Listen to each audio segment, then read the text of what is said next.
and I am recording now, so just so everybody's aware of that. And so great, welcome. I'm Edwin Rutch, and I'm the director of the Center for Building a Culture of Empathy, and this is our introduction to the Empathy Circle Facilitation Training. So glad that you're all here taking part. I'm founder of the Center for Building a Culture of Empathy. So for about the past 14 years, I've been working quite intensely on how do we foster more empathy, how do we create a more empathic culture and society. And if you look behind me, all those bookshelves, they're all empathy books. And I've interviewed most of hi Betsy, I've interviewed most of the authors. So if you go to my website, cultureofempathy.com, you'll see there's about 300 interviews of people, who are working in the field of empathy. So, and been doing all kinds of different projects, how to, we have an empathy tent that we set up out in the public, and as was before COVID, offering empathy and mediation and offering listening and so I do all kinds of different projects. And from my experience, I found that this empathy circle practice is the easiest, first step practice to learning and deepening your kind of empathy skills. So what we want to do here, I'm actually going to just show a little slide, see if I can get this to work, just about what our overview of what we're doing today. So here we go. So welcome. This is our welcome to the Empathy Circle Facilitator Training. And our outline is we're doing the welcome, which I've just been doing. Then we're going to go around and have participants introduce themselves. I'm going to review the training. So that might be, 15, 20 minutes. We'll have some time for Q&A. And then we'll review how to take part in an empathy circle. And then I will actually do one, and then we'll do a full group debrief for about 10 minutes about how the experience was for you. So with that, we'll just go around and hear from each of you, your name, your location, and maybe why you're interested in the Empathy Circle Facilitator Training. And so I'm just to model it, as I said, Edwin Rutch from the San Francisco Bay Area near Berkeley. And I'm wanting to do the training because I think we need to really spread this practice, worldwide. I like to have all 7 to 8 billion people in the world learn this practice. If they just learn this one simple gateway practice, I think it would just add to the general well-being of society. And with that, Shoshana, would you like to introduce yourself? And you're muted. I'm Shoshana Weinish. I live in Brooklyn, New York with my husband of 30, I think we're at 35 years, 36 years now. And I'm at the Empathy Circle because our adult son invited me some time ago. And it's really already changed my life. I have to say that I've applied this. I feel like this is like a tool in my tool belt, and I've applied these principles to relationships that I have. And we've actually did an empathy circle with my family, the 4 of us, 2 adult children, my husband and I. And it's really changed the way I think about listening. And so I'm just really excited to become a better listener and see how this continues to help me to avoid conflict in my life. Great, thanks. So would you be willing to select, just call Sure. on everyone, go around? And I'll just go what's on my screen. So yeah. Sandy, you're next to me, so I'll call on you. Hey, hi everybody. My name's Sandy Freed. I live in Bala Cynwyd. It's just outside of Philadelphia. A friend of mine has been very involved with NVC, and then she got involved with empathy circles, and my interest was piqued because I have been involved with women's circles for the past 25 years. I facilitate them and have noticed over the years that the most powerful experience is the experience of being heard. And so I want to deepen that. and I want to bring that to more women. And that's why I'm here. That's great, Sandy. And so Meritexal, would you please pronounce your name for us again, from Spain? Sure. Meritxell. So I'm Meritxell. I'm from Barcelona in Spain. And I came across the empathy circles because I wrote a book about empathy, the art of empathy in Spanish, el arte de la empatía. And one of my life purposes is to get empathy everywhere. I'm a highly sensitive person, and empathy is one of the is one of the core features of being highly sensitive, really. And I wrote the book because of my life experience. Like, I started realizing that people would just talk to me everywhere. Like, I could get into an Uber drive, an Uber journey, and the driver would talk to me about their life experiences and everything. I didn't know exactly what was happening, but it was about, creating this safe space where people can be understood and heard. And I was doing this naturally, and I want to spread these out. And I feel that the way to do that is to learn more tools so other people can learn to listen and be heard, which I think it's a great experience. Thank you for being here with us. That's very exciting. Anatoly, you have to unmute. Oh, you are unmuted. Okay. Okay, so I'm Anatoly from Israel, and I'm here because I think empathy is a big part of keeping us connected with ourselves and with other people, and creating a culture where we're looking like to work together and have like peace and harmony instead of violence. And I would like to spread empathy and empathy circles. So I'm here to learn how to practice and learn how to do it and spread it further. That's great. Thank you. Katrina, you're on mute. You need to unmute yourself, Katrina. Is she frozen? Oh, she'll be back. Okay. Adelina. Hi, I'm Adelina, and I'm located in Bucharest, Romania. I'm a person-centered psychotherapist, and I'm also working in an organization.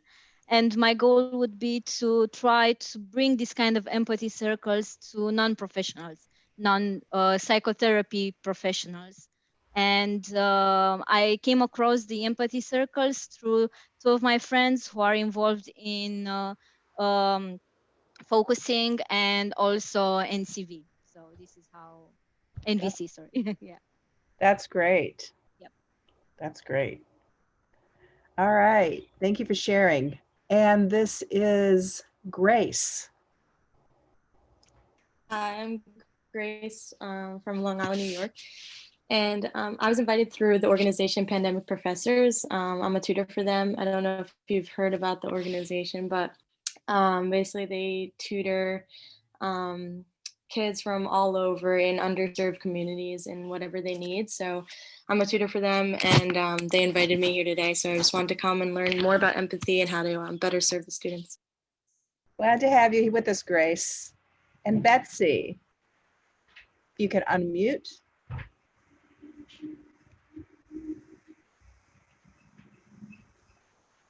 You're still muted.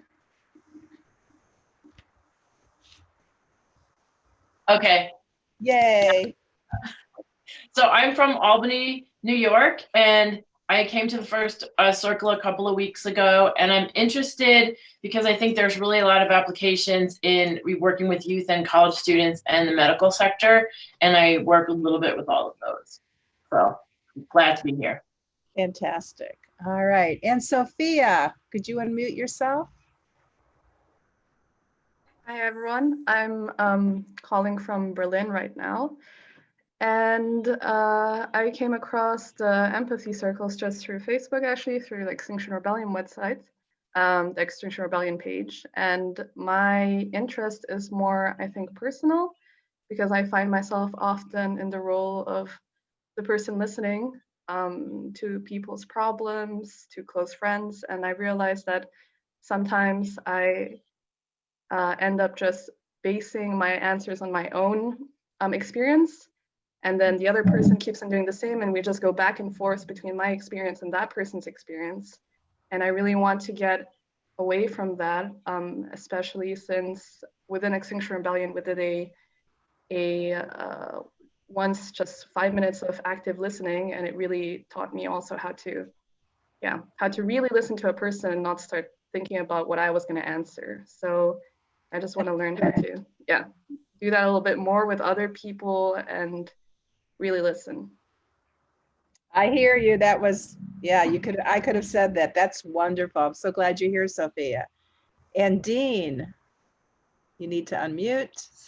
Hi, I'm Dean. I'm part of XR Plymouth in Southwest Devon. I'm part of the Empathy Circle work, trying to take the practice out to as many different people as possible.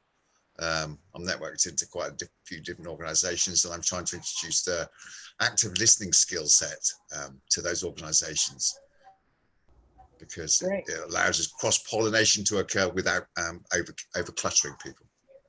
Where are you, Dean? Geographically? In the southwest of England. I'm actually in Plymouth. Oh, I think you said that, but I didn't catch it. Great. Thank you for joining us today. Katrina, you have to unmute. Hi, I've stopped my video. Is my sound okay? Yeah, your sound is good. Okay. Is my sound okay? Yes. Okay. I started doing empathy circles at the beginning of, or some point in our big lockdown here in the UK last year, and then we sort of came out of lockdown, and I did the training and really enjoyed it, really appreciate it, I really get it. But then we came out of lockdown, and sort of life carried on, and now we've gone back into lockdown again, so I feel like I've come around full circle, and I want to get back in and start putting some input in, because I've done the training, and so I'm here. Glad you're here, Katrina. Sorry you're on lockdown again. Edwin, back to you. Okay, thanks, Shoshana. So what I want to do next is just review the process of taking part in the training. So I just put in the course website. You don't need to go there, because I'm going to just share the screen, and we'll just go through the sign up process and what's involved. So let me bring that up here. So hopefully you're able to see that. This is our website that we're using. I was just looking at getting a domain name for this. We don't have a domain name, so we're just using a Google site as we sort of develop this Module 1 training, which is the Introduction to Empathy Circle Facilitation. So you go to this website, you'll see the different material links here, not just links, but you can go into the sessions. Each session, it's a 4-session training with 2.5 hours per session. And we have 5 sessions now. We had been doing 4, we just added a 5th. So it's now a 5-session training. And you can see this is our previous cohort. This was cohort number 6. And you just go through, you can see introduction, just a little bit about it. You can go to the Empathycircle.com website, which is all kinds of material about the empathy circles, the how-to, the benefits. And so it just gives you really detailed information about the empathy circle. There's no cost to take part in this training. You can donate. You can, we have a Facebook donation page, as well as a PayPal page. And we're really trying to make this very accessible to everyone, because as I said, we want all 8 billion people in the world to learn this simple practice. And so we just want to really spread it as widely as possible. There's a getting started page. So if you just kind of scroll down, this is just a site that you'd want to bookmark, just because it's sort of your gateway, landing page and gateway to the training. If you go to the start page, that clicks through to our Facebook group. And there's ongoing, posting here in the discussions. This, like today is the January 8th. All of our introductory course cafes are listed here, so you can see the next one is actually going to be this Sunday. And then we'll have another one next Friday. So we're doing these every Friday now. This video here is actually one of the trainers, Lou, and some other trainers that we have. And we're at UC Berkeley, actually where one of the people from the person from, what was the group name? The professors, the tutor professors, I think, or something like that. She was one of the founders of this empathy course here at UC Berkeley. And the students came out, and in our empathy tent, we set it up in the plaza, and we do the trainings there out on the lawn. So that was a lot of fun. And so, yeah, you can just click through here. There's also there's a listing for these cafes on LinkedIn. So you can also find us on LinkedIn. But I don't think you have to be be a member, or have signed up for Facebook to be able to see these. You can still see it, but you won't be able to interact with this event. So, you can go through this video for today will be posted here, for example, so others can see it. And there's other videos and past recordings there too from the different trainings. So you can sign up. You'll see the different cohorts are listed here. So you have 2 cohorts. One just started last Tuesday, and then we have one starting on Sunday, but they're both full. And we start a new cohort every several weeks. So at the moment, we don't have any open cohorts. We're trying to get more people trained to be trainers, so we can start sort of scaling up the cohorts. And we have Dean and Shoshona here who have done the training, and Katrina who have done the training. So they're kind of on the track to become a trainer. So I might mention, so the training is more than just the 5 sessions. We hope that you'll take the 5 sessions and then take the training again, maybe a second time. And then we sort of integrate you into helping give part of the training. And then we're wanting to actually support you in learning how to give this training yourself so that you can spread it to others. And there's an application. So when you sign up for the cohort, we send you through to an application. For taking the training, there's 2 Empathy Circle prerequisites. So it's good if you have some experience with the Empathy Circle. Today's, being here today counts as one, meeting one of the requirements. So if you do this again, that'll be 2, and then you're ready to take the training. Or you can also just do a training like Shoshona was mentioning. She just did it with her family, right? So just check out the website, the how-to, and just invite some family or friends to do an empathy circle, and that counts as well as for the prerequisites. And then you can also click through to upcoming empathy circles. So we have various different ones that are listed on the Facebook page, so you can go check that. We have a module, then we go through the modules, so you can get sort of an overview. This was our cohort 5. So we have, we're kind of scaling up. We're up to about 20 some odd people now per cohort, which seems to be about the limit that we can handle per cohort kind of efficiently. You can go through, you'll see kind of the overview of each of the sessions, kind of an outline. You can click through and you'll get more in depth. And then there's session 2. So the first session, we explore the values of a culture of empathy. Session 2, you start actually practicing how to facilitate an empathy circle. So you get a bit of experience. In the third session is about the challenges. You can kind of dial up how much challenge you want. If you want to get a little bit of a challenge, some of the difficulties you might encounter with facilitating. And on the 4th, you can also dial up the challenges. And on the 5th session is sort of a debrief and sort of a feedback loop for developing and refining the training. And then you can go through to the bottom. This is our cohort 7. Again, we have some links, so information about the different sections of the training, the values of a culture of empathy, the how-to empathy circle. We have a support group, so we really try to match you up. Besides the 2.5 hours per session, there's a 30-minute, have you do a 30-minute empathy buddy call with someone else in the training. Every week you'll be paired up with someone else, because as a facilitator, it's really important that you have support in a community to support you. So we're really trying to set that up. And we also ask that you try to facilitate an empathy circle between the sessions. That's, you don't have to, it's just it'd be good if you give that a try. And there's other, tips and so forth.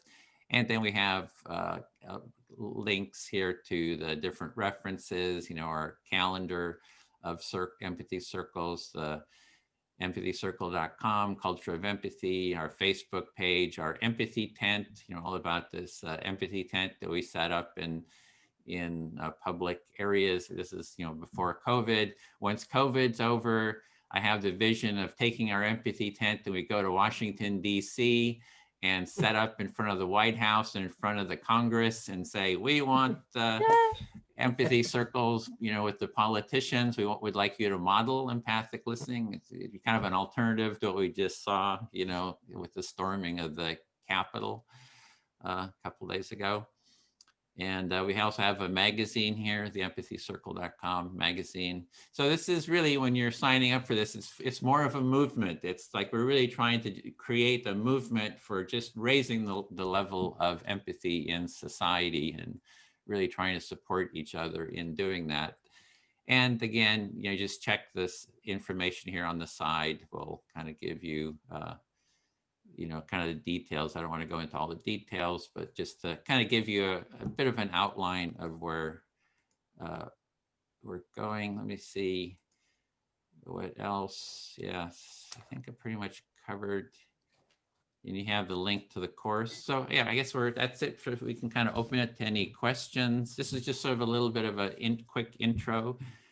So is there any questions or comments about this training?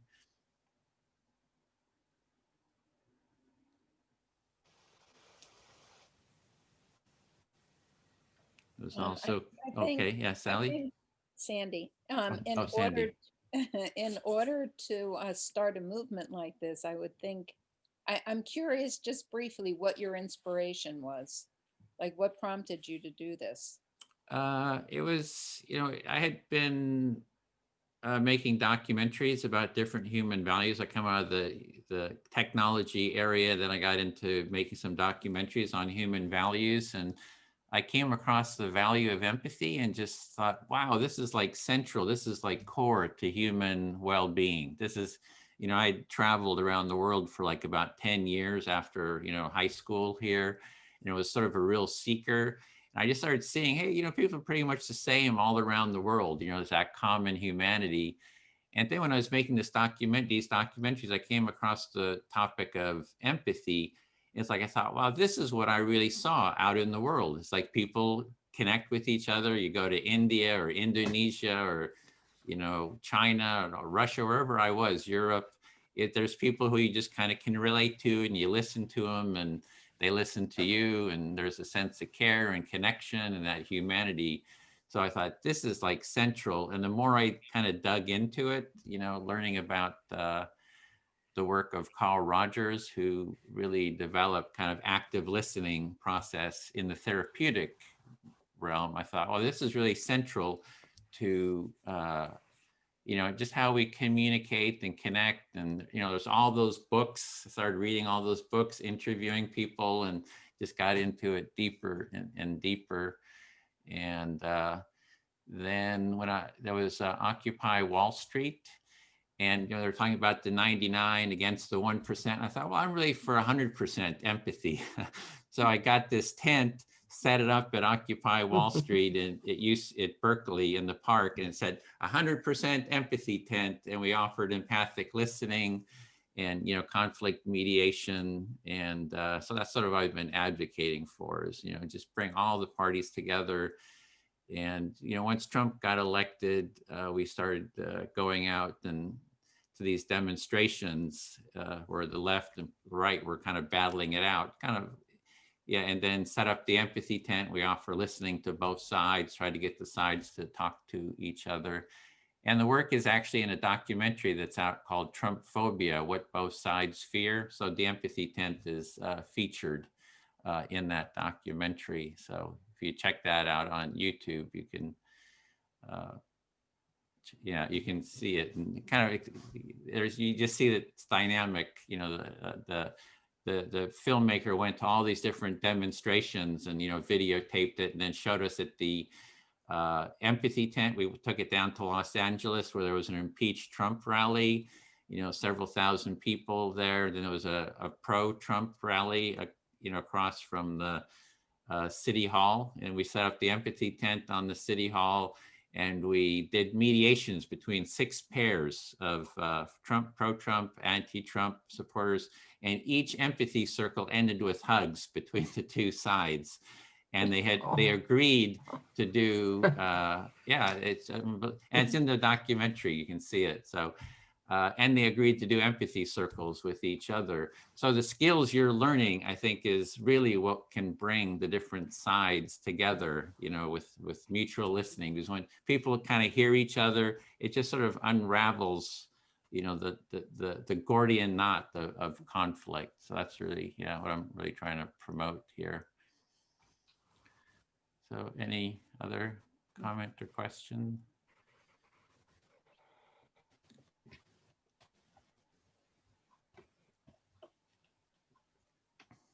Okay, well, great. Then sounds like I was kind of surprised we have a feedback form. Said, oh, it was pretty clear. So I always think there might be more that people want to know. But so let's see. The next thing is how to take part in an empathy circle. Has everyone seen the how to, or would you like to?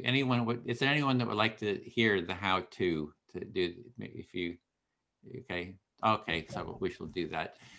So does anybody want to present it? Dean or Shoshona, do you want to give, or Katrine, do you feel like you want to give the how-to? I'll step up for that then. Good. If no one else wants to. I can do it. Oh, Katrine, would you like to do it? I've done it previously, but you can do it this time, because it's always good for other people to take the opportunity. No, well, I think my sound is dodgy. My sound is dodgy, so you do it. Okay. Hello, everyone. Yeah. Welcome. Yes, there are 3 roles in this empathy circle practice. The first role is the talker. The talker has a limited amount of time to talk. And whilst they're talking, we ask them to occasionally pause after 2 or 3 points that they've made, so that someone can actually reflect what they've said. When someone reflects, it is the second role. The second role is the active listener. The active listener's role is to reflect what they've heard the talker say without putting any of their own questions into it or opinions into it. They don't have to reflect every single word, but they must reflect the meaning, their understanding, so that the person who's speaking feels that they've been heard. Now, the third role is actually the silent listener. Now, why do we call this a circle? Because what happens is once the active speaker has finished his 5 minutes, then they become a silent listener. And then the person who was the active listener then becomes the speaker. When they become the speaker, they then get to choose from one of the silent listeners who will be their active listener. That's a very, very brief description of it. If anyone would like to ask me any questions, I'm up for answering any questions. Yes, I have a question for you. So when you mentioned that the active listener reflects on what the talker is saying, should the active listener use the same words that the person is saying out loud? Because I feel like paraphrasing, it changes a bit the meaning, but okay. You must speak from your heart rather than from your head, the meaning that you understand, rather than your questioning of what you've heard. Does that make it any clearer? Yeah, I think so. But I was I was thinking if someone is using a specific word, like it's a key word for what they are feeling or expressing, if we should use that to express it back. That's a very good way of reflecting, yes. And of course, the speaker, once someone's reflected, gets the chance to clarify what the active listener has reflected to them. Because the speaker is the one who can ask the questions, not the active listener. Perfect. Thank you. Well, wait, so Sandy. does the person who is the listener do, after they've reflected, do they ask, is there anything I missed? Or is it up to the talker to tell them that they missed something? The role of the talker is to feel that they've been fully heard. So if they feel that the spirit of their what the person's reflected back to them is to their liking, then they will move on. If they feel it's not to their liking, then they will clarify what they actually meant, and they will listen to the reflector reflecting it again until they feel fully heard. Okay, but it is up to the talker, that they're responsible to be authentic, that they're actually feeling heard. Okay. Grace. Can you do this with more than 3 people? Would it just be like groups? Oh yes, but the best number is 4 to 5. 3 is okay, but then it speeds around too quickly. 4 to 5 is okay. You can do it with more, but then you'll have to actually limit the time that the speaker gets to speak, because the whole idea of the circle is it travels around. Everyone gets this opportunity to speak 2 to 3 times. Yeah. So when you hear that it's a 2-hour or 2.5-hour circle, you think, oh, that's a long circle. But actually, once you've gone around the first time, and you'll start to get into the depth of the meaning of each other, and you cross-pollinate each other, the time goes very quickly. Okay, well, great, thanks. So the best way is just to learn by doing. So we'll have 2 circles. Usually we have 4, as Dean was saying, 4 people in a circle, but with this number, we'll have 5 and 6 in one. And so we'll have. Can I just ask one question? Oh, sure, Sophie, I didn't see you there. Yeah, I just wanted to clarify. So there's always one speaker, one active listener, and then the other people are silent listeners. Okay. Exactly, yeah. And here, well, this is our topic. We're going to have 5-minute turns. We're going to go for about 1 hour and 15 minutes. So the topic is, what is your experience of the empathy circles? Like, to begin with, a lot of times you feel a little anxiety. Oh, am I doing it wrong? You can even just share that, just whatever is kind of alive for you. Maybe the topic, why you want to take the training, or any questions you have, or whatever's alive for you. Because one of the things you can always, in an empathy circle, you can always talk about whatever's, just alive for you in the moment. And so I think we're ready to go into, we'll do 2 circles. Shoshona will facilitate one, and Dean the other, and I'll be with you, Dean. So, and then we'll go till about 10 till the end, and then we'll come back into this full group again. We'll have 10 minutes just to do a little debrief. So here we go. See you there.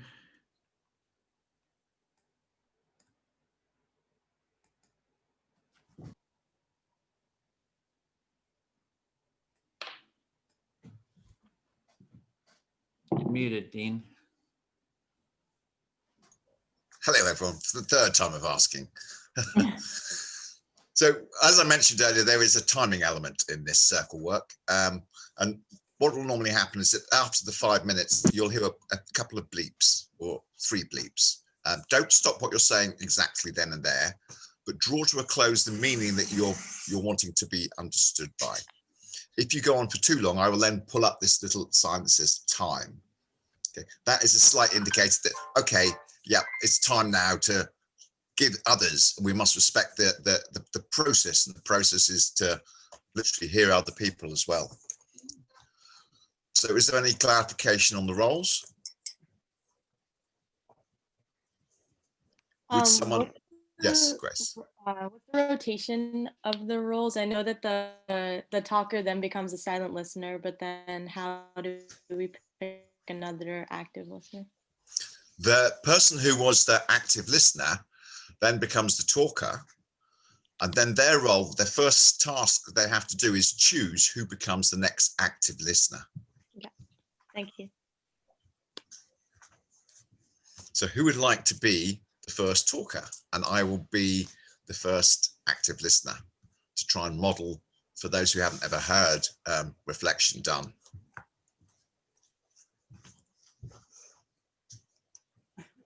I can be the first talker if you guys want.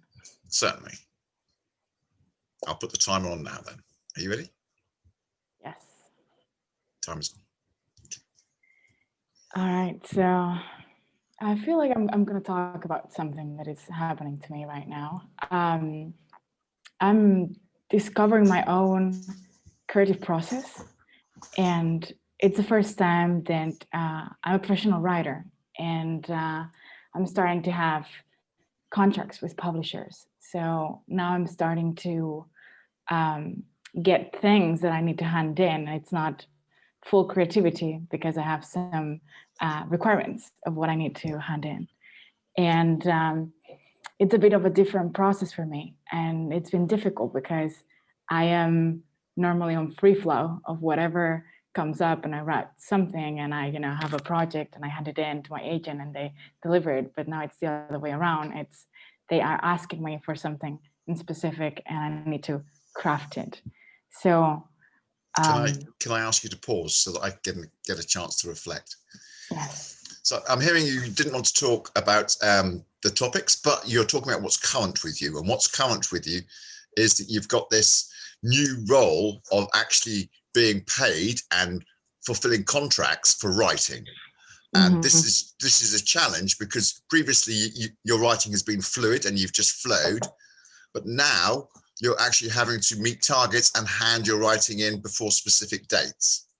Yes, exactly. So it's a bit of a different process, and I'm finding myself in a space where I need to have a lot of self-empathy because I get frustrated and I'm not sure where I'm going. And it's not the same thing to have an idea and sort of start from that idea and create something, then have some constraints, some limits of what you can or cannot do. I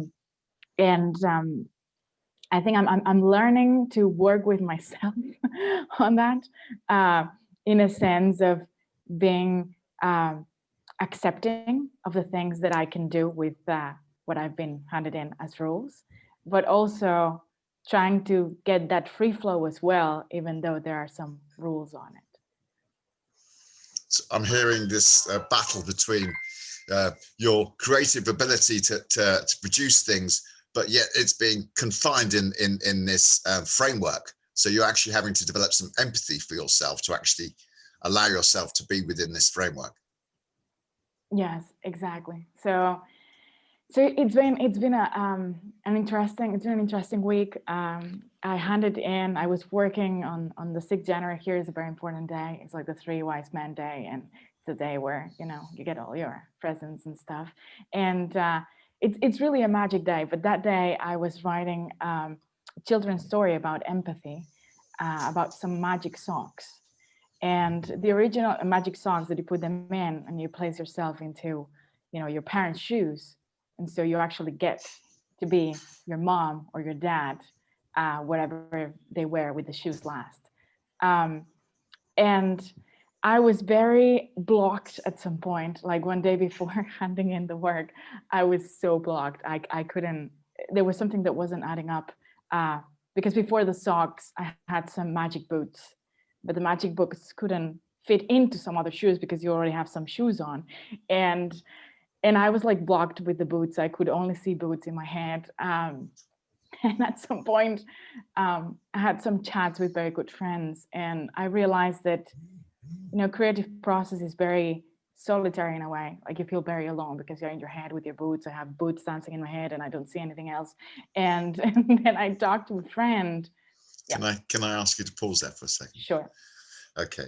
So I'm hearing this this block that you're trying to overcome, but you're writing this wonderful story, and this story is about how do you walk in someone else's shoes. But your original concept was shoes. And yet you're now realizing you can't walk in someone else's shoes because you can't put shoes with inside shoes. So you're having to use socks. But actually, you can't get away from the shoes. Although you realize the socks is a wonderful metaphor because they can actually fit inside someone's shoes. Yeah. And it took me some time to get there. And because I was so blocked with the shoes, and the shoes were beautiful. Like I have a friend that I work with, and she's an illustrator, and I could see the boots visually. So it was very difficult for me to move away from the boots and go somewhere else, but I knew something was not adding up. And it's terrible when you're on a deadline and you're 24 hours from handing in the work and you're like, it's not boots anymore, it's socks, and I need to rewrite the whole thing. But it was good to realize that sharing and being able to talk about it, like about my blog with a friend, he asked me a couple of questions that changed everything. He was like, what is it if it's not boots? And this changed the whole thing, because I was like, yeah, I was like, okay, this is it. I need to share. It helps me to think in a different way. Okay, so I'm hearing you are very caught on this wonderful image of the boots. And you had 24 hours before you had to hand it in. And you actually found that a way that allowed you to gain your flow again, or your juices to go again, was to actually talk to some friends. And this helped you finally get the story handed in. Yes. Thank you for listening. Okay, thank you. I just have to remind you, if you felt that I hadn't fully represented what you've just finished saying there, you can ask me to clarify, or you can say something again. Okay? Do you all get that? Thank you. So that the time is not must stop now, but it's the meaning of what you're saying must stop. Okay, so does everyone get the idea of reflective listening or active listening? It's called many things. Right, so Grace, will you reflect for me then, please? On reflective listening? Yes. Yeah. So I put the timer on now.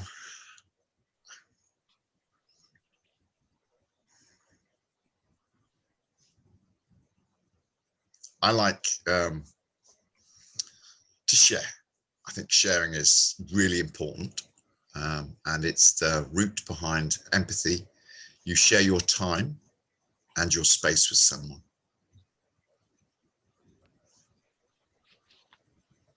So I'm hearing that you believe that the root of empathy is being there to listen and share your space and share your time with somebody else. Yeah, because actually that's the starting point that we gain from understanding someone. Because if we talk all the time, we're not actually listening, we're talking. So sitting in silence when others are talking around you allows us to actually learn. So you believe that when you're actively listening, you're learning, but when you're talking, you can't actually be listening. So we have to give others time to talk and listen to what they're saying, so we can learn about them and dive deeper into our relationship with them. Yes. Also, when you're silently listening rather than actively listening in the circle, you actually get to hear other people's point of view. And learning this process of being still to actually hear rather than hearing to compete with and to put your ideas across is a very healthy, as far as I can see, way of actually being with other people. So you're saying we have to learn to take the time to pause and listen. And that's a process, and we have to give ourselves time to learn that, and just sit in silence to learn about what other people are talking about. Edwin calls it the empathy muscle. And when I first started this work with Edwin, I used to be tired out, really exhausted, because it was a new way of thinking for me. I was always thinking combatively. You know, I was brought up in a legal family, and everything was a battle for who could get the best point across. And this process for actually not doing that was exhausting. So you're talking about your own experience with growing up in a household that kind of everything was going back and forth and not a lot of listening going on, but then you learned about the empathy muscle and how you have to grow that and work that out and learn how to use it. Yes, and the feeling you gain from actually being heard, rather than people trampling all over what you've said, is a new way of being, just being, instead of actually doing. There is a difference, and I think that the time we give each other in the empathy circle is a very empowering for all of us time, rather than just for the person that's trying to overtalk the other person. So you're expressing how it makes you feel to actually be heard, and someone just listening and not sharing their opinions, but reflecting on what you're saying and feeling heard in that way. Yeah. I know that I use the practice in my family at home, and it's made a world of difference to my turbulent teenage daughter, because now she feels heard. She doesn't feel that she has to perform to attract my attention. She can just call for a circle, and then we'll sit down for an hour and we'll listen, and the family bond is just deepened so much. So you're talking about how that has changed the way that you've built your own household, now that you have children of your own, and you've taught them about empathy circles and how to use them and when is the right time, and how to listen and learn about each other and bond in that way. Anytime's the right time for a circle. If there's a point of conflict, don't argue about it. Just sit down and hear what the other person's got to say.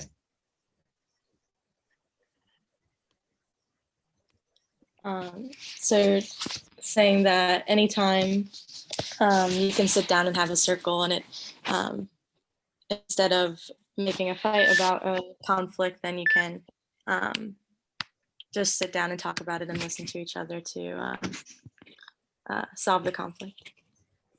Yeah, thank you. I feel fully heard.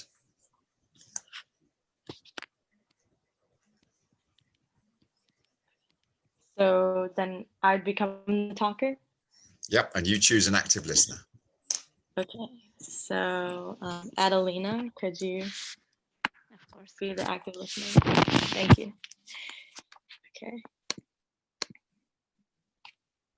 So for me, talking on the topic questions, what is your experience of the Empathy Circle? So far, I like it a lot. I think that it's very useful. I like to hear about how other people have used it in their own households and how it's changed the bond of their family. I think that's really amazing. And I also loved how we were talking about before with the empathy tent in DC, and kind of changing the way that the two sides talk to each other and listen to each other, because I think that's really important, and especially in the heat of the nation right now, with the two sides constantly always being in turmoil. It's really nice to see that someone is working to change that. Can you pause? Because I think the reflector needs to draw breath and reflect what they've heard. Yeah, I was just about to do the same. So what I heard is that you really like hearing about the impact of the empathy circles, especially when it comes to the households and how the others have used them in their families. and also how it could turn out the political view, especially in the times that we are living at the moment, especially you in the USA. Yes. And for me, what I want to take from this is just the experience of how to structure an empathy circle and how I can use it. And right now I'm in college and I'm a childhood and special education major. So I want to teach students in 1st to 6th grade. So I think that it could be very useful to use in the classroom, especially for those grade levels, but it could be useful for any grade level. But I think it's really important for them to start young and start to think about empathy at that young age. I heard that you are interested in the structure of the empathy circles and how you are going to use them with your within your classrooms, and how you think that the youngsters are going to get a really good result in having and in learning about empathy at such a young age. Yes, I think that it's the way that you change the future is by starting with teaching young students and young children about the change, and once they learn it, then they'll grow into the adults that are making changes and facilitating these changes. So I think it's really important to start young, and I think this could be a daily thing in the classroom. That you could start your day, end your day, do it in the middle of the day. It's kind of like any time. It could reduce conflicts and also just be a daily thing for students to feel heard and learn how to listen to their classmates. You believe that this is going to help students to be heard and create a change in their adult lives if they start doing this very young, and learn about listening and just being heard. Yes, definitely. I also believe that the benefits that it will have throughout the school with building that bond with classmates and making the amount of conflicts lower, or just reducing conflicts in the classroom throughout the day could definitely be extremely beneficial, and especially if you get other teachers to start doing it as well, and more classrooms to start doing it. I think that would be a goal of mine as I become a teacher and I start to work in schools. I think that I would want my coworkers to also start using empathy circles and teaching students how to facilitate them themselves as well. Your goal would be to convince your other colleagues to use this kind of groups with the students, especially at the beginning of the day, as this would help reduce conflicts between the students and help them grow. Yes, definitely. I think that the empathy circle, the roles in the empathy circle are extremely important as well, because it teaches a responsibility and helps students to focus on one task at a time. And also the silent listeners are learning as well, as they don't have a chance to speak. They're kind of just learning about the person, but not like having to speak or reflect on anything. And it kind of just helps them learn how to hear but not respond, which is important in some scenarios. You believe that the role of the roles in the empathy circle are also really important, especially the one of the silent listeners, when they learn how to listen without actually having a response to what the other is saying. Yes, thank you. I feel heard. Okay, so I guess it's my turn. Betsy, would you be my active listener? Sure. Okay, so I'm feeling a little bit nervous anxious at the moment, as I always have this kind of experience whenever I have to talk in a group. And and especially when it comes to reflection, I'm always questioning myself if I'm doing it right. Okay, so I hear that you're feeling nervous and anxious right now because you're always nervous and anxious when talking to a group because you feel like you're not sure whether you're reflecting it, what people are saying right. Yeah. But on the other hand, I'm also thinking about how important it is for me to actually be heard and at the same time to listen to the others. And this kind of experience, I think it's going to help me a lot in paying a little bit more attention to the others and what they're saying, and also how they are feeling. So I hear that what I'm hearing is that you feel like at the same, while you're nervous, you feel like it's really important to listen and also to be heard, and that this will really help you in your what you do next. Yeah, and my goal in participating in this kind of empathy circles is that I would like to bring this up to people that especially myself working in an organization there's not too much empathy, so it lacks a lot. And I believe that if I would be able to bring this up to my team and have this kind of meetings, it would actually help a lot in facilitating the relationships that we have with each other. So your goal for this is to be able to bring this up to your organization because you see that there's not a lot of empathy in the organization, and that if you did this in the teams, it would help to have more empathy for each other. Yeah, especially in this climate that we are living at right now. At least for myself, I've been working from home since March, and it's really difficult to bond and create relationships when you're working from home. And I'm supervising a team that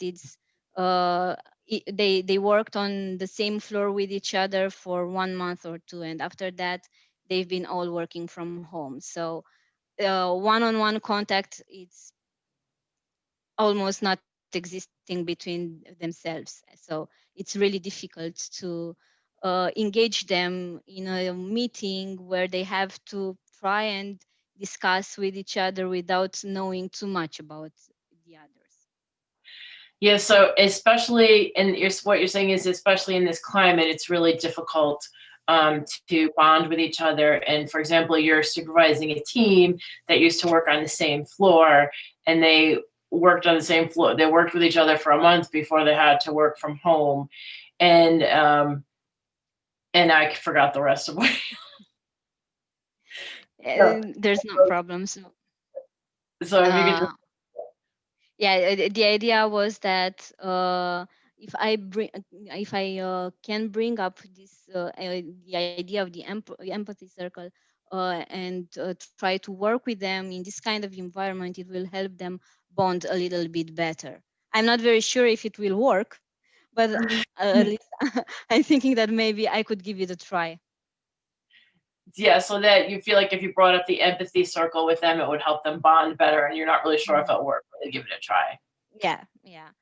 And also I'm thinking on the other hand about I'm usually participating in encounter groups, and I've met a lot of people there from the psychotherapy field, and I think that it will also bring something new with my colleagues if we are going to do this kind of exercises of empathy circles, and also maybe even bring it to other people that have absolutely no relationship with the psychotherapy field or psychology in general.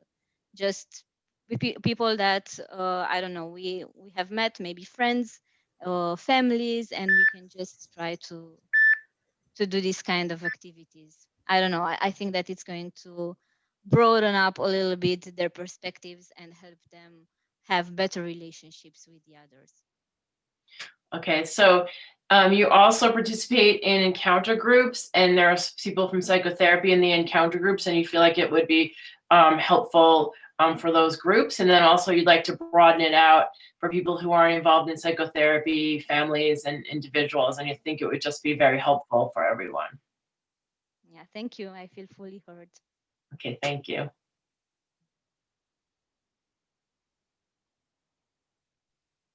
Okay, so do I go? Who's next? So I go, okay. So I've been thinking about a lot of things while people talk. Let's see, who is your active listener? Oh, sorry. So my active listener, who hasn't gone yet? Well, Edwin hasn't gone and Marcel hasn't gone, so you can pick one of those two. Okay, so now who hasn't gone besides Edwin? Oh, you haven't gone as an active listener. Okay, so maybe we'll take the student. So Mary Chell, you want to be my active listener? Sure, my pleasure. Okay, so I've been thinking about what everyone else is saying, and I think I just want to pick up on something that Dean was saying in terms of your listening, because I've noticed that when I'm listening to somebody, and especially if I'm having a conversation that's inspiring, they start inspiring me, and then my brain goes before they're done saying what they wanted to say. And I start talking before I'm listening all the way. What I heard is that when you listen to someone, that you get inspired if you listen to them instead of going with the answer to whatever is it that they're saying to you, and you pause to listen to them. Yeah, so I feel like I need to pause to listen to them instead of going on with what's going on in my brain. So I feel like that's going to help me a lot personally, and just the exercise that I just did, listening all the way and being fully present with what the other person is saying, I think it's a really good personal development tool for me right now and where I am in my life. I heard that that this experience of listening to someone and being present, it's something that you feel that it's a good tool for you in your personal development and in your life. Yes, definitely. And then what I was thinking about when everyone was talking about how they would like to apply it is that I'm looking to work with college students and also some inner city youth. And I was envisioning how you could do this with college students and in what context. And then also with some volunteer work I do with assisting a program for grief work with inner city youth. I heard that in regards of how applying the empathy circles, that you would like to apply this into college students and the intercity work that you are doing, and also in the volunteer work, I believe related to grief. Yeah, so inner city youth, and yes. Okay, yeah. And the other thing I thought that would be helpful for is I'm also working on getting a lot of things together to create an online course in trauma recovery. And I'm thinking about how people who have suffered trauma need to really be listened to. And that's one of the things that is an imperative for someone who's a trauma survivor, is they need to have it witnessed. And so that would be a really interesting skill to work with trauma survivors on. I've heard that you're thinking about creating an online course related to trauma recovery, and you were thinking about the idea of how people who are trauma survivors, that they need to have somebody witness what they have gone through, and they need to feel heard and listened to. Yeah. Okay, and I feel fully heard on that now. I think I'm good. Thanks. So who goes next with this? So the speaker then becomes, the active listener then becomes the speaker. So if you feel that you've been fully heard and you have nothing to say, you can stop speaking before your 5 minutes is up. That's Okay. totally acceptable. You can actually also sit there in silence, in contemplating what you're going to say. There's nothing wrong with being silent within the group. Okay. All right. Thanks.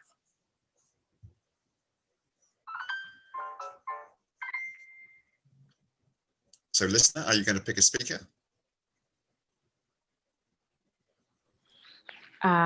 Yes, I believe we have Edwin is the last one. He hasn't I'm spoken yet. listening. Okay, so do I speak again? We keep going for the time allotted. We have about 45 minutes almost. Okay, so I'm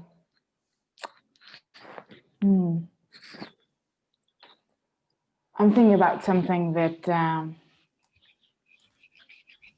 so empathy, I think that it's very interesting to hear from me because in Spain, empathy, there are no empathy experts. There are not a lot of people who talk about empathy. So I'm sort of a weird person in the crowd. And I feel less weird in here because it seems that we all have in common that we feel that empathy can change things. And I enjoy that very much. So what I'm hearing is in Spain, you're sort of a strange person because there's not a lot of people doing empathy work there, and here you feel very good because you feel like you're in a crowd who's interested in empathy. Yeah, definitely. And it's been very interesting for me the whole journey. Like I started to get in touch with empathy when I moved to the States. I used to live in Orlando in Florida for a couple of years, and I worked in a multinational company. There was no empathy flowing in there. And I was the weird one from Europe arriving to America to a full new team. And things started to change when I got there. I'll pause here. So you came to the United States and started working in a multinational company, and in the company there wasn't really an empathic company there, but then something happened, some change started happening. Yeah, so I got there and I had a big team of people scattered across the world. And it's really funny because I'm realizing in the circle today that I used to do the same thing that we're doing here with my team. And I really didn't know that I was doing it, but I was. So one of the things that I was doing in meetings is that whenever somebody was, saying whatever they felt it was their point, I would reflect on it. And I would be, what I hear from you is this, this, and this. And then I would express what my needs were. So the other person also could understood what my point of view was. And it was really funny because I started doing that naturally. Like I didn't have any training on empathy, that came later, but they started asking me to go to meetings so I could keep the peace there and we could come to results. So I'll pause. Yeah, so in the team that you were leading, you would use empathic listening. Actually, you didn't have any training in it, but you just do the reflection when people spoke, and then you would share what your needs were. And people really noticed that, and they asked you to start coming to meetings because you could help sort of mediate and keep the peace there. Yeah, it was really funny for me because, I remember my boss saying like, come with me to this meeting because if you come, we'll get somewhere. And I was like, but what does this has to do with me at all? I'm not doing anything special. But then I started realizing that everybody had a space, not only to be heard, but also to be able to be themselves, to be authentic. I think this is what made the change. When I got there, people would storm out of meetings and there were misunderstandings and it was bad. And when I got there, I was like, I can't do this for 2 years. There's no way I'll survive here. So either we change this or I'm out. So I decided to go for a change, and it really did change. Like my team became the best in the company. We were all promoted. Everybody was valued because I think that we started with valuing ourselves. Each team member of the team would value the others. We would listen to each other and we'd come up with creative ideas, understanding the needs of everybody in the room. So at first it was just a lot of conflict. You just felt, I can't deal with this. but then you started doing this listening, and it's kind of changed the whole dynamic. Sounds like I'm hearing that it changed the whole dynamic of the team. They started connecting more, and they became like the best team, and everybody got promoted. So it was, yeah, really success there. And you weren't even sure like what you were doing that kind of was doing, was leading to all this. Something you were doing was leading to it. Yeah, I really didn't know. I sort of realized later when I started writing the book, and I was like, I feel that what I'm doing, I can teach other people to do it. And I start figuring out sort of my process, like what is it that I'm doing different that other people in the team are not doing. Like my team started picking up on that, and so they were naturally doing that. So I could watch their behavior, and I was like, oh, this is what I do. And so they are picking up on that, but I was not fully conscious of it. So that was a bit how I got in contact with empathy. It was natural for me, but I sort of realized that there was a process for it that could be taught. Yeah, so that you're just sharing how you got involved in empathy, and it was just at first you didn't understand what it was you were doing, but then others started mirroring you, doing what you were doing, and you could observe what they were doing and through what you had done. And then you said, oh, I can teach this. I can kind of spread this. And that was sort of the gateway, the start for your empathy work. Yeah, thank you. Yeah, I feel great. fully heard. Okay, then I guess I'll choose Grace. Can I speak to you? Just kind of mix up the order here a little bit. Yeah, I really enjoyed hearing that story. That's just kind of the power of empathy, how it can turn around a company and a team. It's very inspiring. Yeah, so you're saying you're inspired by the story we just heard about a company being turned around by empathy and just becoming more successful through that work. And I'm inspired just by hearing everyone speak here about, oh, how can I apply this? You know, just hearing your story about the empathy in the schools was just very inspiring. And while you were saying it, I was saying, yes, yes, go for it. Spread it in the schools. So you're reflecting on how inspired you were by everyone's stories and how we all want to use it in our individual lives and in the work that we're doing.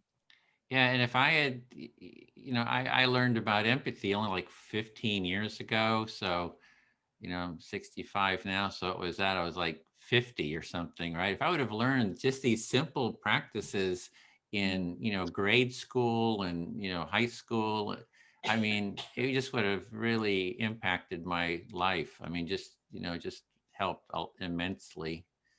Yeah. So you're talking about how different your life would be if you heard about these topics earlier in your life, rather than it only being 15 years of working in this field. You might have done things differently and had different experiences if you knew about it earlier. Yeah, and so what you're talking about is, yeah, the classroom, if it starts with empathic listening, some circles. So I've imagined that too. It's like this, you know, the time starts with the students hearing each other. Just, you know, because that just releases, you know, the oxytocin, the stress level goes down, and when you have that more calm space and having been heard, you're able to learn better. And the other part was what Maritel had talked about before, was about the creativity. Like when you're feeling heard and you have not, that stress is past, you kind of more creative ideas kind of pop. So I think it would be immensely helpful in the schools. Yeah, so I'm hearing that that you agree that it would be helpful in schools and creating that listening environment, that calmer environment could help the students learn and also help them be more creative as we create that safer environment for them. Yeah, so I can't remember what the organization was, the tutors, the tutors that you're working part of. So I hope more of that group comes, and, you know, we could kind of spread it. And I would love to have, you know, students actually learn it online. I had done some empathy circles with some high school students who were taking Stanford courses, and, you know, they talked about really personal things about their family, kind of issues with their parents, and just having the space to kind of talk about that was just very helpful for them. Yeah, you're speaking on college students learning about empathy and how they can apply it, and the organization is called Pandemic Professors that you're speaking about. And I think it's very helpful to learn about this, but you're speaking on how that could be, how college students could learn this and be creative with it in their own fields and how to use it in their lives. Yeah, so I feel fully heard. Thank you.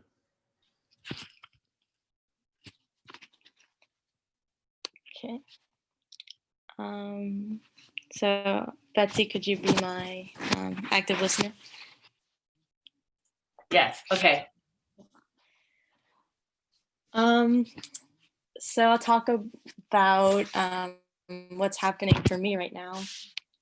So I'm in college, like I spoke about before, and I have some decisions that I have to make that I'm a little nervous and stressed out about. So it's just about graduation and the classes I have to take, and whether or not I can graduate early and if I want to do that. So I'm kind of just looking into my options for that. So, okay, so what I'm hearing is that you're a little stressed about some decisions that you have to make right now, and that has to do whether or not to graduate early. So you are evaluating some of your options. Yes, and I'm looking into whether or not I can extend my teaching certification to be able to teach more grades than I would currently be able to teach. But a lot of it depends on my school and the classes that I'm able to take. So I'm kind of just relying on other people before I make those decisions. So I'm nervous about that, but just trying to weigh all my options and figure out what the best thing is to do. So you're you're thinking about whether you could extend your teaching certification so you are able to teach more classes or classes, but that all depends on what's available for you to take. So you're weighing all your and who is involved in that, and you're weighing all your options right now. Yes, I feel fully heard. Thank you. Thank you. Okay, so now it's me, right? And so I pick. All right, let's go to Dean. Okay, Betsy, I'm ready. Ready? Okay, so I'm going to take that as a cue for talking about what's going on in my life right now. And so I just left a job doing diversity, equity, and inclusion work for a state agency where the environment was extremely toxic. And it was a children and family serving agency, which apparently is very classic for these agencies to be very toxic. So now I'm looking for other work while I kind of recover my health. And I'm actually really excited to be able to have this little opportunity to do some planning and thinking about what I want to do next. Okay, I can't remember the exact name of the organization, but it was quite a long name. But the concept of the organization is it's working with children and families, and there's a very toxic environment, and you took on that toxicity and it affected you. So you've actually had to leave that working environment, and you discovered that actually that's the normal working environment in that type of organization. So you're now actually drawing into yourself to find out and plan what you're going to do next. Yes. And I find that it's very exciting, and it seems like it counterintuitive to do this during COVID, but I actually have extra financial support to do this during COVID.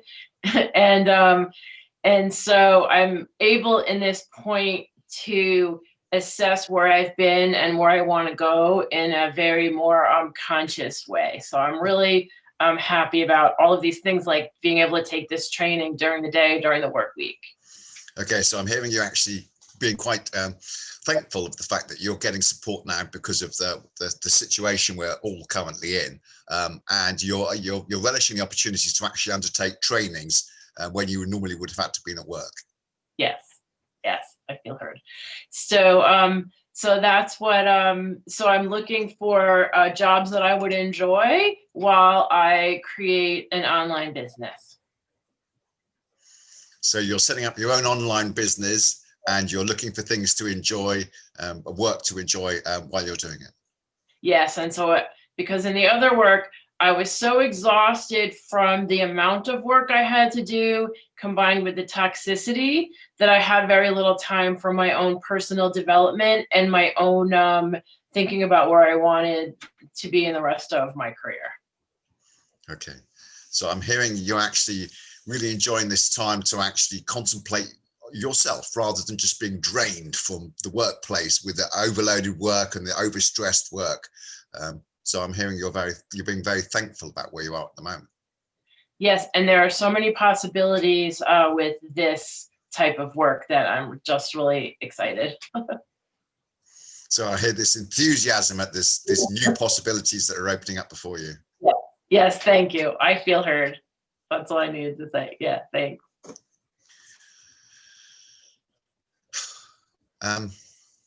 Adeline.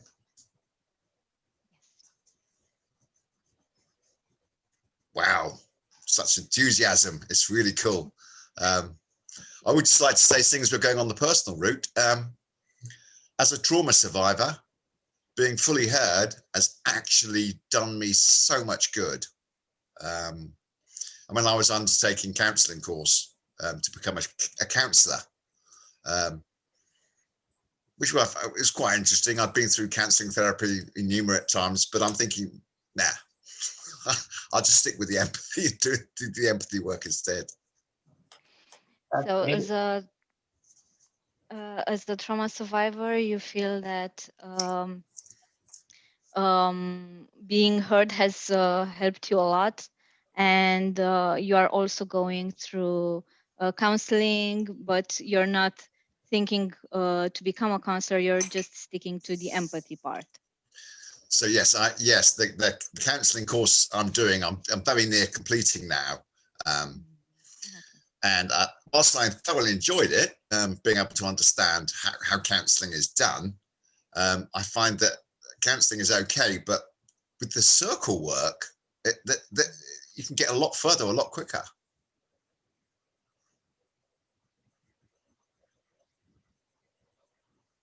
Oh, am I froze? No. Did you freeze? I think.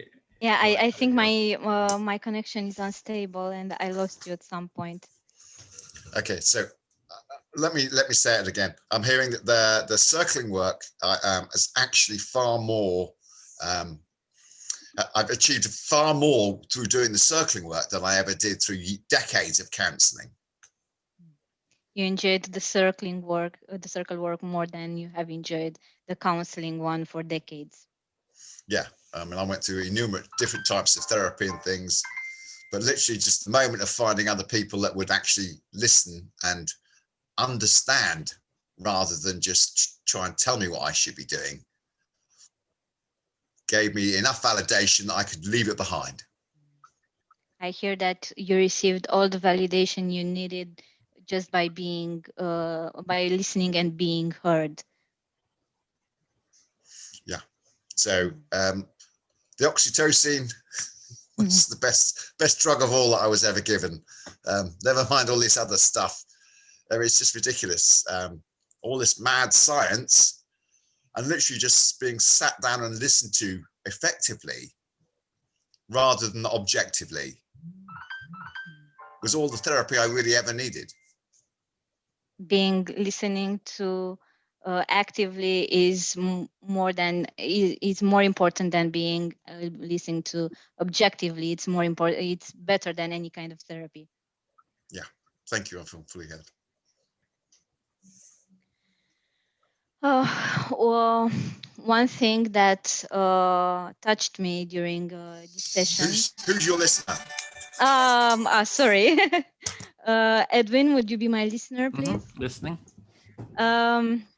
Okay, so one thing that has touched me throughout this session was the idea of silence, being able to be silent in an empathy circle as well. Because, okay, I will Yeah, stop so here for something now. that's really touched you is just about being silent in the empathy circle. Yeah, because this is something I have been experiencing for the past 3 years, I believe, when I started going to regular encounter groups. And it is something that I have not met before, that kind of interaction, because usually in one-on-ones or with my friends, with my family, it's difficult to just stay there with the others in silence. So something you have found difficult is just to be with someone in silence. Yeah, but being in an encounter group or in this kind of interaction, when you know that people are listening to you, it's actually comfortable to listen to their silence as well, and being with your own silence. Oh, so being in encounter groups or groups like this, when there's a silence, it feels comfortable to do it, and which is different than if you're like with your family and there's silence. It's a different, maybe more anxious feeling. Yeah, it's actually, sometimes I'm looking forward these moments when I can just sit and be with myself and with the others in the same group in silence, and just enjoying that moment, being there in that particular situation. It gets me, I can be in touch with my own feelings and with all that's going on in my mind, and it's time for myself. Yeah, so you really enjoy, being in a group, having sort of time and space for yourself, able to get connected to your own feelings, but yet be with a group. And so you kind of like look forward to hearing that you really look forward to that.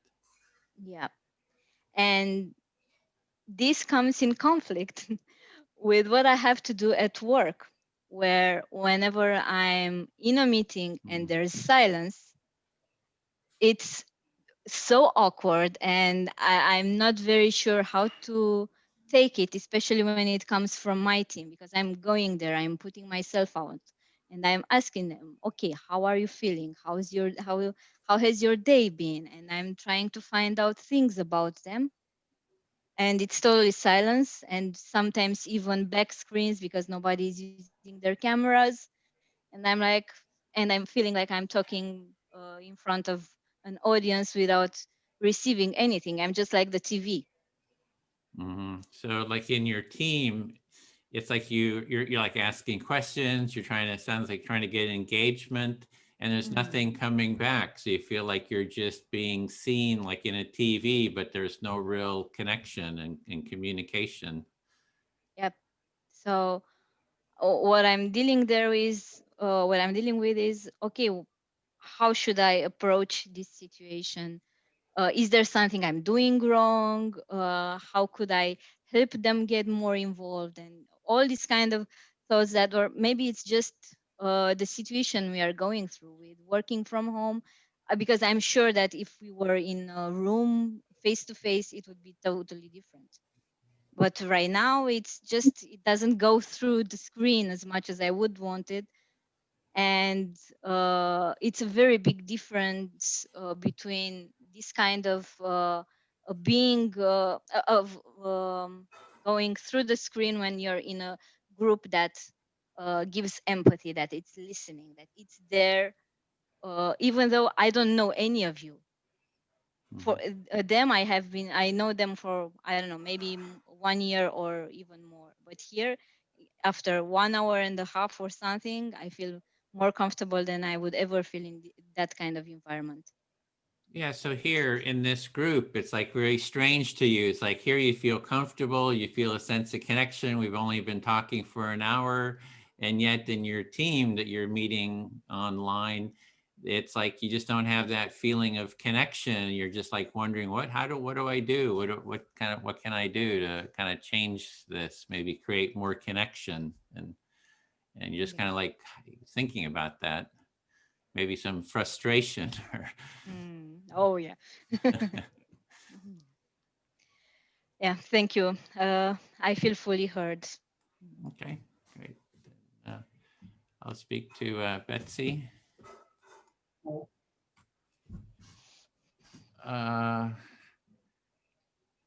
Yeah, so what I'm thinking is maybe Adelina could do empathy circles with her team. You know, it's like, hey, how about we do this empathy circle? We just need a little connection, you know, be open and honest. I'd really like more connection. Let's just talk about what's sort of alive for us. And so that's just sort of one idea that's coming up.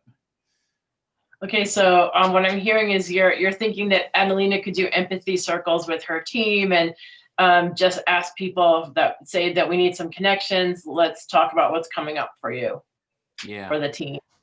Another thing that's coming up, I just think about with Dean, something that was sitting with me about when I was first doing the empathy circles, I would feel sort of a constriction in my head because it was like a different way of relating. You know, it's like shifting from more of a maybe judgmental or, you know, dynamic to more of a listening. And it's kind of like, it was sort of almost painful to make that shift in myself. So I was just kind of thinking about that. And I was a little concerned that for some people doing empathy circles, if they're having to make that shift, it might be uncomfortable for them. So in relation to Dean, you were thinking about how when you first started empathy circles, you had this kind of constriction in your head, and it was hard to think about listening and not responding, and then it might be difficult. That might be a difficult thing. Yeah, but now I've really sort of settled into it over the years, and it just feels like this spacious, open space to, you know, kind of share and just kind of see what sort of arises. And it has sort of a gentility, a gentleness, and kind of relaxation to it. Yeah, so now that you settled into it over the years, and it seems like this open space with a lot of gentility and a lot of space for people. Yeah, and the other thing is I've been really noticing in myself how good it feels to be with a group, and it feels like we're doing something constructive. Like even though we're just sort of exploring this, it has sort of this constructive, connecting, positive, forward feel to it for me. And I've been noticing kind of in these larger groups, you know, and with all the turmoil in the world, the chaos and the fighting and the cortisol, you know, and the stress, just to be in these circles just feels like feels like a constructive, gentle way forward. Yeah, so now you're feeling that what I'm hearing is that you're feeling like this feels like a constructive thing to do, even though people are just talking, you know, kind of flowing around in the discussion, and with all of the things that are going on in the world that are strife with cortisol and conflict, that this is a constructive, positive way to move forward. Yeah, and I'm feeling a sense of gratitude for everyone just being interested and, you know, kind of going in this direction. So just noticing that sort of gratitude for everyone's presence. Oh, and that you're also noticing you have a sense of gratitude for everyone being interested in this and moving the work forward, and a gratitude for everyone's presence. And my real question, I have this for how do we really spread the empathic listening, you know, and empathy circles, you know, really widely? So I'm hoping to get like politicians to model it, right? If we can, my congressman has said that he's willing to take part in one, and he's Democrat. So we're trying to get Republicans and sort of have the politicians model it. And I figure if we can get some high profile politicians modeling it, it would really help spread the practice. You know, it's like these people that when they observe it, they see it, they take it on. So for me, it was always this kind of push, like, how do we really spread this? And yeah, so I'm just kind of noticing that in myself too. Okay, so I'm hearing you noticing in yourself the question, how do you spread this farther and wider? And so you thought if politicians could model it, that would help. And then your own congressman is willing to do it, and he's a Democrat, so now you have to get a Republican. And in general, if politicians could model it, that would really help spread it. Yeah. And the other thing I noticed, Oh, the other thing I was noticing that in the circle here, everyone was already sort of thinking about it. You know, how do I put it into education? How do I put it in my work? How do I put it in my trauma? How do I put it in my family? So it's like the more people we get working on this, the more ideas kind of get generated. So it's kind of that snowball. Yeah. Yeah, so you weren't even noticing among us that, you know, we were all thinking about how do I do it in my work? How do I, you know, get it in my trauma, in my community and education? And then it could snow, and then this will help it snowball. Yep. Feel fully heard. Thanks. Thanks.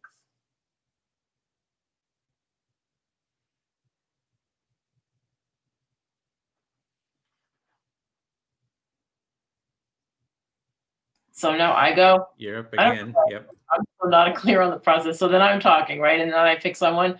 Okay, so how about who hasn't gone twice? Who hasn't gone twice? Has not anyone not gone twice? Grace? Did you listen to me already? I can listen.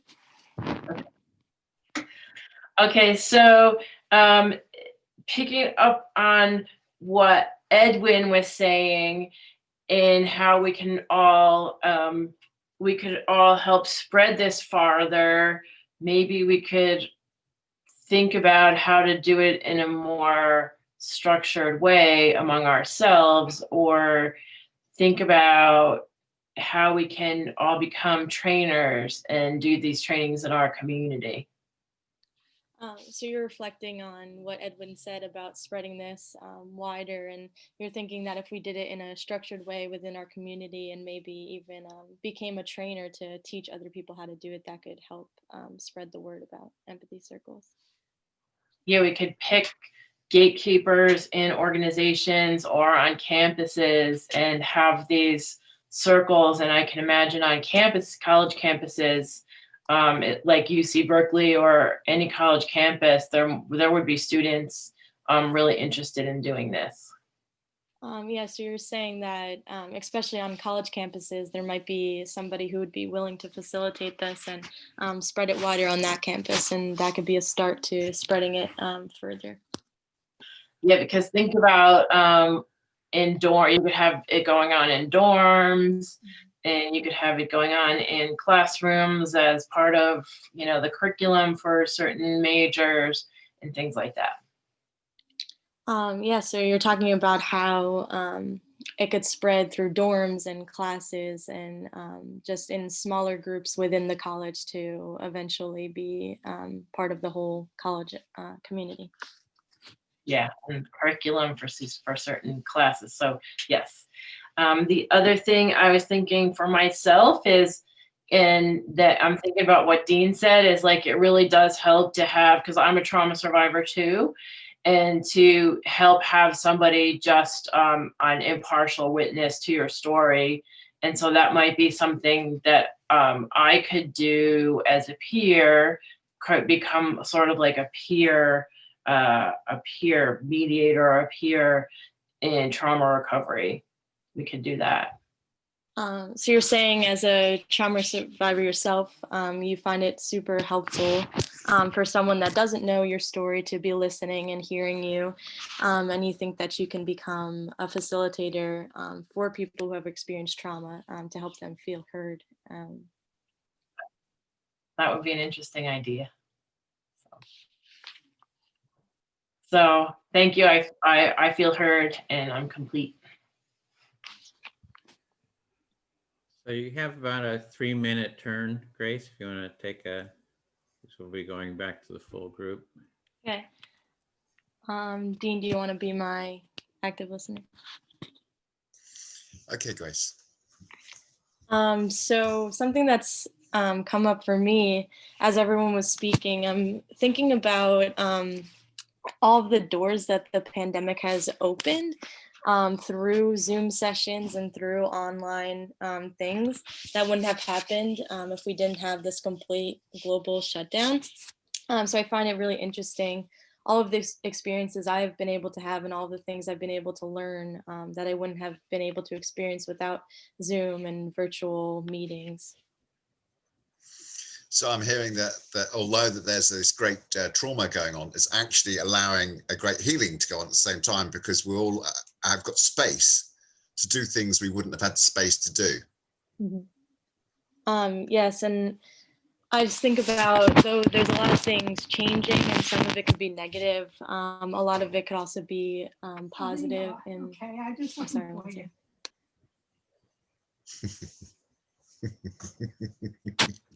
Sorry, my grandma came in. So I just think about all of the people I've been able to meet, especially in this group, with people all over the world that I would have never met or connected with without this being virtual. So I think that's really amazing. And I've met a lot of people all over from different groups that I've joined that have only been virtual, and they only started because of the pandemic and Zoom being so easy to use and accessible to everybody. So I'm hearing this flowering of things that have come around because of the accessibility of the technology and its ability to cross barriers and to cross continents. Yes, I feel fully heard. Thank you. Okay, so we have about a minute. Just see, let me close all the rooms. We have about a minute before we go or throwing back into the main group. So I want to thank everyone for taking part. Really enjoyed this session, and we'll go back to the full group now to sort of have a short debrief. Okay, thanks, Edwin. Thank you. Thank you. Okay. Thank you. Okay, welcome back, everyone. So what we want to do now is, just take about 30 seconds or 45 seconds and just share how was your experience. Just anything you'd like to share about that. I guess I'll start. Something that came up was therapy, and with therapy, it tends to be a listener, a therapist client relationship. And I think something about the empathy circle, plus being good for really learning how to, learn those skills, it takes it to the next level of being mutual, right? It's just not you as a therapist listening to someone, we're listening to each other mutually. And I think it's sort of, and then not only that, we're trying to spread it. So you're not just listening to someone, you're saying, hey, how about learning how to do this practice, and how about spreading it, and how about teaching it? So that was just something that I kind of noticed, and something that came up. So Grace, would you like to check in? How was it I'll just choose people here on the screen. I thought it was amazing. I really liked doing it after we spoke about what it was. It kind of helped me learn how it runs and how it can be used. And so I had an amazing experience. I really felt heard, and I love just taking that time to take a second to think about what people are saying and to reflect on that. I really think it's a useful tool to have and to learn about, and definitely can be used in many scenarios. Thanks. Yeah, and the scenario you mentioned was the schools, so I was really excited to hear about that. Sandy? I thought it was beautiful. I actually, not only as a something to take out, which is why I'm here, but also something personally for me. I just noticed myself, my body relaxing, feeling received and cared about and seen and valued. And I love that and appreciate it and want that for everybody. Beautiful. Thank you. Betsy?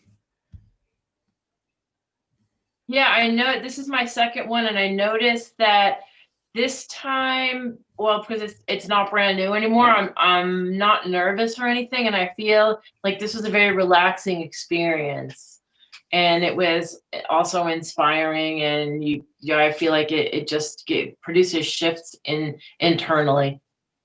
Yeah, the first hour can, just learning the new process can be a bit anxiety producing. Second hour, you get more comfortable. And then once you've done it a couple times, it just becomes easier and easier and get more and more comfortable. So glad to hear that experience. Maritel? Yeah, it was great to hear everybody, because when you listen, I feel that you realize that we are more alike than we originally think, that we all have, fears and worries and things that we share. So it was such a pleasure to be here with you guys today.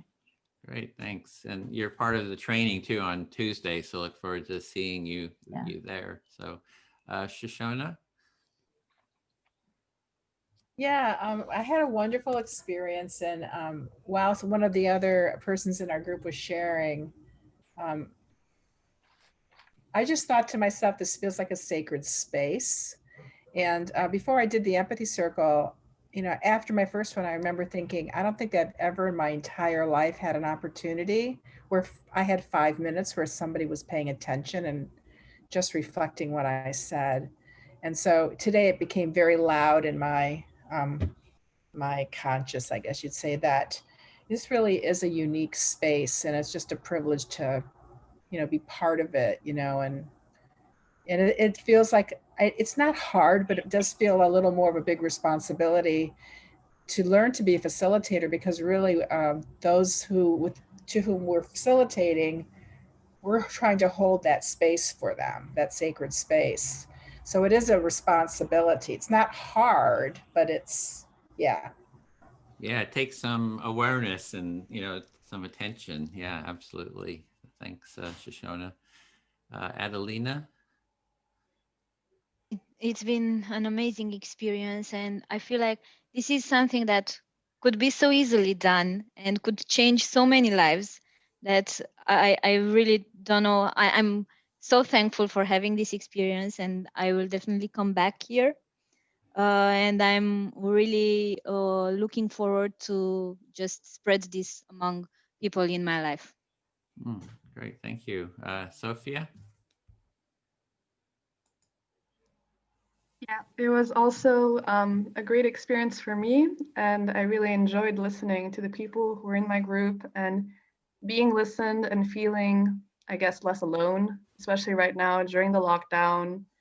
In the winter, for me, when it gets dark, it's not very motivating, so it's great to see other people and connect with other people. And I'm excited, I guess, to train this muscle more and to get to the point where it doesn't make me anxious anymore to, okay, I really have to listen to this person, and what is the exact word that was used, and am I paraphrasing what is happening, but that it comes naturally. So I will look out for the training so that I can do this more, with more ease. Great, thanks. Anatoly?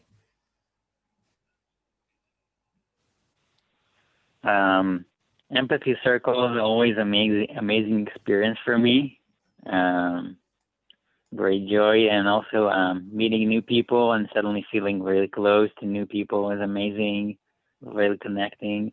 And glad to be here and hoping to spread this to more people. Great, hope you can join us in the training. So Katrina? Oh, you had, was there more? Sorry, were you? No, I just was turning my video off because the sound.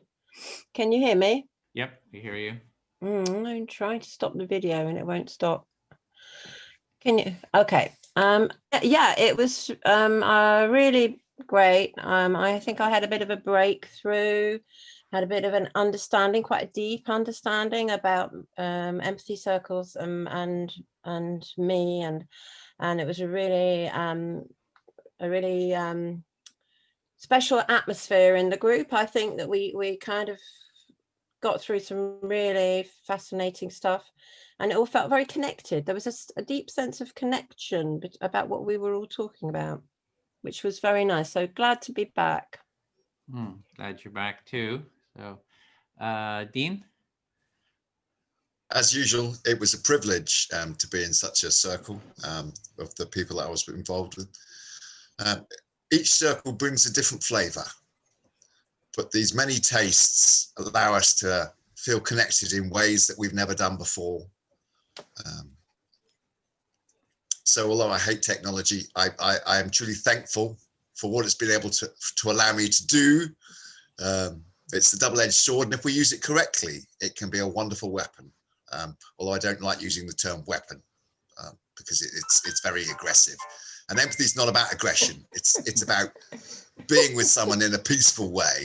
And well, with the empathy, oh, sorry, was there more? Go on then, Edwin. Oh, yeah, it's with the empathy circle, you can say whatever you want. So there's space for being whoever you are, whatever comes up. There's no, you will be heard to your satisfaction. If you want to be angry, if you want to be judgmental, when it's your time to speak, you speak however you would like. So you're totally free, and you'll be heard ideally to your satisfaction. So in closing, I'd say the empathy circle is like a very simple, it's a simple process. It's a simple first step process sort of on this path, this empathic path. And from my experience, I'm sort of one of these lazy people that kind of do the 20-80 rule. Like you do 20% of the work to get 80% of the benefits. And the empathy circle is a bit like that. You just do this simple practice, but you get a lot of benefits, and it sort of sets you on this path. There's a lot of directions you can go. People have mentioned focusing, which is sort of based on empathic listening. They've mentioned NVC, nonviolent communication. That's also a path that you can go with this practice. Counseling, any type of therapy and counseling. This basic practice, kind of prepares you for all of those and many others. I think somebody was from the design community. So if you're familiar with human-centered design, that's a design process that says, if you design anything, you need to empathize with the needs of the people you're designing for. And again, that's what the empathy is all about. And that sets you off to be an excellent designer. So with that, I'm going to put a link in. If I could get everyone to just click on that link. That's our survey back for this session. It's a way for us to get, if you click on that, go in and type in your email address and your name. And then if you just fill out the actual form, and it's just sort of a questionnaire about this introduction.